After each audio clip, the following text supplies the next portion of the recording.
குண்டு மல்லி 2 ரூபாய் உன் குந்தலேறி உதிரும் பூ கோடி ரூபாய் பஞ்சு மிட்டாய் 5 ரூபாய் நீ பாதி தின்று தந்ததால் லட்ச ரூபாய்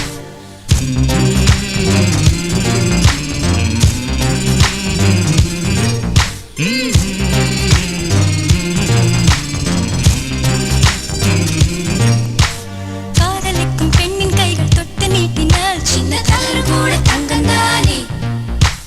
காதலிக்கும் பெண்ணின் வண்ண கண்ணம் ரெண்டிலே இன்னும் பருவம் கூட பவழம் தானே சிந்தும் வேர்வை திருத்தமாகும் சின்ன பார்வை மோட்சமாகும்